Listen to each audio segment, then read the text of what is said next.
So hi friends, welcome back to another video. నేను మీ సునీల్, మీరు చూస్తున్నారు Sunil technology. So friends, present మన దగ్గర అయితే ఉంది ఆల్ న్యూ 2025 సంబంధించిన బజాజ్ పల్సర్ NS 200 బైక్ అనేది ప్రెజెంట్ మన దగ్గర అయితే ఉంది.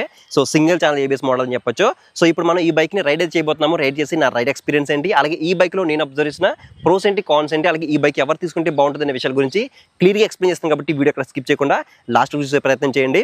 అలాగే మనం ఆల్రెడీ ఈ బైక్లో ఉన్న ప్రైస్ గురించి కానీ స్పెసిఫికేషన్ గురించి కానీ ఒక వీడియో చేసి మన ఛానల్లో అప్లోడ్ చేశాను. ఆ వీడియో అనేది ఎండ్ స్క్రీన్లో ప్రొవైడ్ చేస్తాను. సో ఈ వీడియో కంప్లీట్ చేసిన తర్వాత ఆ వీడియో కూడా చూసే ప్రయత్నం చేయండి. సో ఇక లేట్ చేయకుండా రైడ్ అనేది స్టార్ట్ చేద్దాం. ఫ్రెండ్స్, ఈ బైక్ని నేను షోరూమ్ తీసుకున్న తర్వాత చాలాసేపు అయితే రైడ్ చేశాను. అప్రాక్సిమేట్లీ ఒక 35 నుంచి 40 కిలోమీటర్స్ వరకు రైడ్ చేశాను. సో చాలా ఎక్కువసేపు రైడ్ చేశాను, ఎందుకంటే 2025లో దీంట్లో సింగిల్ ఛానల్ ABS మోడల్ అనేది తీసుకొచ్చారు. అంటే కొంచెం NS 200ని డౌన్ గ్రేడ్ చేసి తీసుకొచ్చారని చెప్పొచ్చు. టెలిస్కోపిక్ సస్పెన్షన్ అలాగే సింగిల్ ఛానల్ ABS అనేది NS 200లో మనకి 2025లో అవైలబిలిటీ తీసుకొచ్చారనమాట. సో సస్పెన్షన్ డౌన్ గ్రేడ్ చేశారు, అలాగే డ్యూల్ ఛానల్ ABS కూడా డౌన్ గ్రేడ్ చేశారు. కాబట్టి ఇంజన్ డిపార్ట్మెంట్లో కూడా ఏమన్నా చేంజెస్ ఉన్నాయని చెప్పేసి నేను చాలాసేపు అయితే రైడ్ చేశాను. సో అసలు సింగిల్ ఛానల్ ABS ఎందుకు తీసుకొచ్చారని మాట్లాడుకుంటే కనుక, సో NS 200 అనేది one of the best bike అని చెప్పొచ్చు 200cc సెగ్మెంట్లో కానీ చూసుకుంటే. సో దీని యొక్క డ్యూల్ ఛానల్ ABS యొక్క ప్రైస్ అనేది అప్రాక్సిమేట్లీ 2,02,000 ఆ ప్రైస్ సెగ్మెంట్ అయితే ఉండేది. సో ఇప్పుడు ఏంటంటే సింగిల్ ఛానల్ ABSని 1,80,85,000 బడ్జెట్లో తీసుకొచ్చే అవకాశం అని చెప్పేసి నేను అనుకుంటున్నాను అనమాట. సో ప్రైస్ అనేది కొంచెం తక్కువలోనే తీసుకురావాలనే ఉద్దేశంతో వీళ్ళు ఈ సింగిల్ ఛానల్ ABS మోడల్ కూడా లాంచ్ అయితే చేశారు. సో ఫ్రాంక్గా చెప్పాలంటే సింగిల్ ఛానల్ ABS అనేది అవసరం లేదు, డ్యూయల్ ఛానల్ ABS ఉంటేనే బాగుండేది NS 200కి. బట్ ఏంటంటే తక్కువ బడ్జెట్లో తీసుకురావాలన్న ఉద్దేశంతో వీళ్ళు ఈ సింగిల్ ఛానల్ ABS అయితే తీసుకురావడం జరిగింది. NS 200 అనేది తక్కువ బడ్జెట్లో మనకి 200cc సెగ్మెంట్లో one of the best bike, ఒక పవర్ఫుల్ మెషిన్ లాంటి బైక్ అని చెప్పొచ్చు. సో దీంట్లో 199cc liquid cool engine provide చేస్తున్నారు. 24 PS పవర్ని 18 Nm టార్క్ని ఇంజిన్ అయితే జనరేట్ చేస్తుంది. సో ఇంజిన్ డిపార్ట్మెంట్లో OBD 2B వెర్షన్కి అప్డేట్ చేస్తారని చెప్పేసి అనుకున్నాను 2025 అయితే. సో దీన్ని OBD 2B వెర్షన్ కూడా అప్డేట్ చేయలేదు. సో మరి కంపెనీ ఎటువంటి స్ట్రాటజీ యూజ్ చేస్తుందో నాకైతే అర్థం కాలేదు. కానీ సో OBD 2B వెర్షన్ అనేది రిలీజ్ చేయాలి April 1 తర్వాత అని చెప్పేసి సో గవర్నమెంట్ చెప్తుంది. బట్ వాళ్ళు చెప్తే నేను ఎందుకు వినాలనుకున్నారో ఏమో తెలియదు. కానీ సో దీన్ని OBD 2B వెర్షన్ అయితే అప్డేట్ చేయలేదు. ఇక ఇంజిన్ యొక్క పర్ఫార్మెన్స్ అనేది ఏ విధంగా ఉంది అని మాట్లాడుకుంటే, మీరు dual channel ABS bike ride చేస్తే ఏ విధంగా ఉంటుందో సేమ్ రైడింగ్ ఎక్స్పీరియన్స్ దీంట్లో కూడా నోటీస్ చేస్తారు.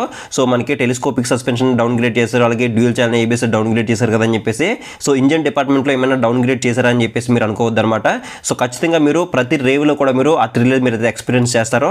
సో ఫస్ట్ గేర్ నుంచి కూడా మనకి ఆ ఇనిషియల్ పుల్ అయితే మాత్రం నెక్స్ట్ లెవెల్ అయితే ఉంటుంది. సో ఇంజిన్ డిపార్ట్మెంట్లో మనం పేరు పెట్టడానికి లేదని చెప్పొచ్చు. మనకి ఇనిషియల్ పికప్ కానీ మిడ్ ఎండ్లో కానీ టాప్ ఎండ్లో కానీ మీకు టాప్ నాచ్ పెర్ఫార్మెన్స్ మీరు దీంట్లో ఎక్స్పీరియన్స్ అయితే చేస్తారు. అలాగే దీని యొక్క టాప్ స్పీడ్ కూడా మీరు ఈజీగా 140+ అయితే మీరు అయితే క్రాస్ చేయొచ్చు. ఇక్కడ నేను ఎటువంటి టాప్ స్పీడ్ టెస్ట్ చేయట్లేదు, ఎందుకంటే రోడ్డు మనకి అంత అనుకూలమైన రోడ్ కాదు. అండ్ ఇక్కడ నెక్స్ట్ స్పీడోమీటర్ వైర్ కూడా మనకి కంపెనీ వాళ్ళు డిస్కనెక్ట్ చేస్తారు. కాబట్టి నేను ఇక్కడ ఎటువంటి టాప్ స్పీడ్ టెస్ట్ అయితే చేయట్లేదు.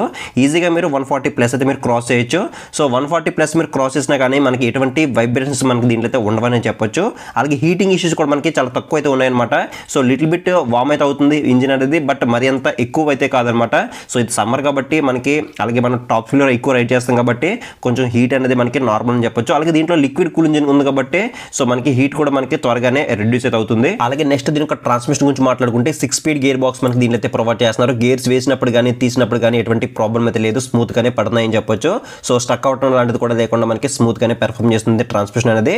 అలాగే నెక్స్ట్ దీని యొక్క సస్పెన్షన్ గురించి మాట్లాడుకుంటే front side 37 mm telescopic forks అనేవి ప్రొవైడ్ చేస్తున్నారు. సో సస్పెన్షన్ మనకి మరీ అంత హార్డ్ అయితే ఉండదు, అలాగే మరింత సాఫ్ట్గా కూడా అయితే ఉండదు.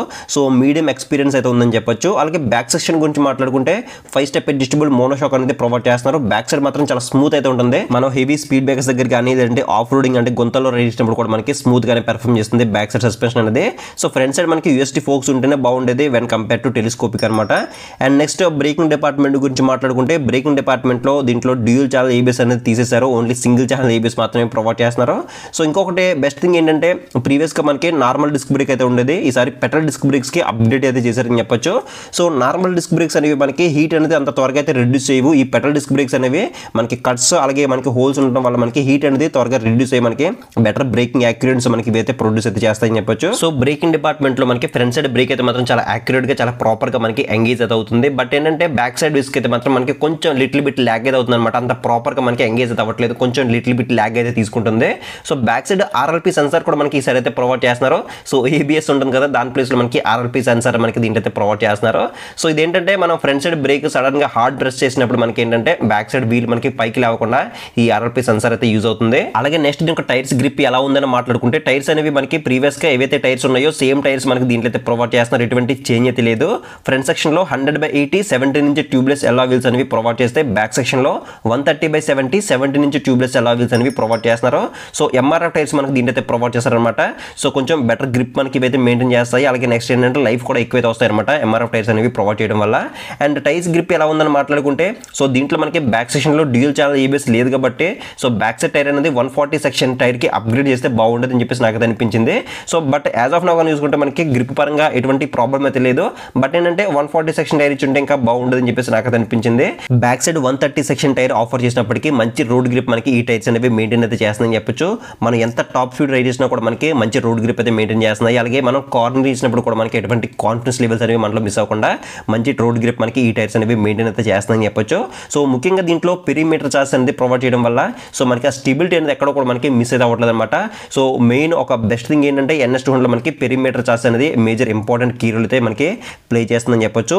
సో పెరిమీటర్ చార్జ్ ఉండడం వల్ల మనకి ఆ స్టెబిలిటీ ఎక్కడ కూడా మనకి మిస్ అయితే అవ్వకుండా మనకి మంచి రైడింగ్ కాన్ఫిడెన్స్ లెవెల్స్ మనలో అయితే మనకి ఇవ్వడం అయితే జరుగుతుంది. అలాగే దీంట్లో ఇంకొక ప్లస్ పాయింట్ ఏంటంటే దీంట్లో అన్ని లైట్స్ కూడా ఎల్ఈడీతోనే ప్రొవైడ్ చేస్తున్నారు. హెడ్ లైట్ కానీ, DRLs కానీ, టర్న్ ఇండికేటర్స్ కానీ, టైల్ లైట్ కానీ అన్ని కూడా మనకి ఎల్ఈడీతోనే ప్రొవైడ్ చేస్తున్నారు.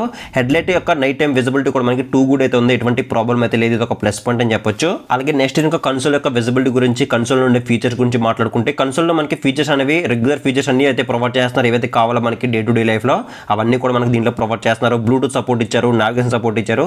సో అన్ని మనకి ప్రొవైడ్ చేస్తారు. ఎటువంటి ఫీచర్ అయితే మనకి మిస్ చేయట్లేదు. మనకి కావాల్సిన ఫీచర్స్ అన్ని మనకి దీంట్లో అయితే ప్రొవైడ్ చేస్తున్నారు. అండ్ నెగిటివ్ డిస్ప్లే మనకి దీంట్లో ప్రొవైడ్ చేస్తారనమాట. సో కన్సోల్ యొక్క విజిబిలిటీ అనేది మరి అంత టూ గుడ్ అని చెప్పలేము, అలా మరి అంత వరస్ట్ అని కూడా చెప్పలేం. కానీ సో కన్సోల్ యొక్క విజిబిలిటీ అనేది ఓకే అయితే ఉంటుందన్నమాట. సో పర్లేదు, బాగానే అయితే ఉంది. సో డ్యూయల్ ఛానల్ ఏబిఎస్ వస్తుంది కదా, దాంట్లో అయినా సరే కలర్ కన్సోల్ తీసుకొస్తే బాగుంటుంది అని చెప్పేసి నాకైతే అనిపించింది. సో చూద్దాం మరి కలర్ కన్సోల్కి అప్డేట్ అవుతారా, లేదంటే ఇదే డిస్ప్లేతో మనకి కొనసాగుతారా. మనం డ్యూయల్ ఛానల్ ఏబిఎస్ రివ్యూలో మాట్లాడుకుందాం. ఈ బైక్ ఒక గ్రౌండ్ క్లియరెన్స్ అనేది చెక్ చేయడానికి నేను ఆఫ్ రోడింగ్ కూడా టెస్ట్ చేసి చూసాను అనమాట. నాకు ఆఫ్ రోడింగ్లో కూడా మనకి ఎటువంటి ప్రాబ్లం కనిపించలేదు. 168mm అనేది గ్రౌండ్ క్లియరెన్స్ మనకి దీంట్లో ప్రొవైడ్ చేస్తున్నారు. సో ఇండియన్ రోడ్ కండిషన్స్కి ఎనఫ్ అని చెప్పొచ్చు. ఆఫ్ రోడింగ్లో కూడా మనకి ఎటువంటి ప్రాబ్లం అయితే లేదు. ఇక ఫైనల్గా ఈ బైక్ ఎవరు తీసుకుంటే బాగుంటుందని మాట్లాడుకుంటే కనుక, ఎవరికైతే స్ట్రిక్ట్గా 1,80,85,000 బడ్జెట్ ఉంటుందో వాళ్ళు మాత్రం ఈ బైక్ అనేది తీసుకోండి.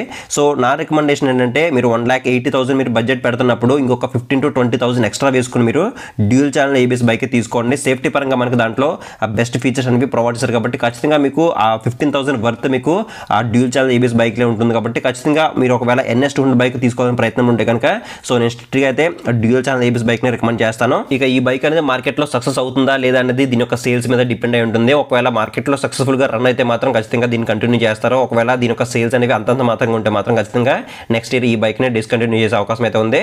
సో ఈ సింగిల్ ఛానల్ ఏబిఎస్ యొక్క బైక్ గురించి మీ హానెస్ట్ ఒపీనియన్ ఏంటో కింద కామెంట్ సెక్షన్ అయితే కామెంట్ చేయండి. సో ఇది ఫ్రెండ్స్ మొత్తానికి అయితే 2025 సంబంధించిన బజాజ్ పల్సర్ NS200 యొక్క కంప్లీట్ నా రైడ్ రివ్యూ, అలాగే ఈ బైక్లో ఉన్న ప్రోస్ అండ్ కాన్స్ కంప్లీట్గా మీకు ఎక్స్ప్రెస్ నేను అనుకుంటున్నాను. మీకు ఇంకేదైనా డౌట్ ఉంటే కింద కామెంట్ సెక్షన్ అయితే కామెంట్ చేయండి, మీకు రిప్లై అయితే ఇస్తాను. అలాగే నెక్స్ట్ వీడియో మీకు ఏ బైక్ యొక్క రివ్యూ కావాలో కూడా కింద కామెంట్ సెక్షన్ అయితే కామెంట్ చేయండి. సో నెక్స్ట్ వీడియోలో మళ్ళీ కలుద్దాం.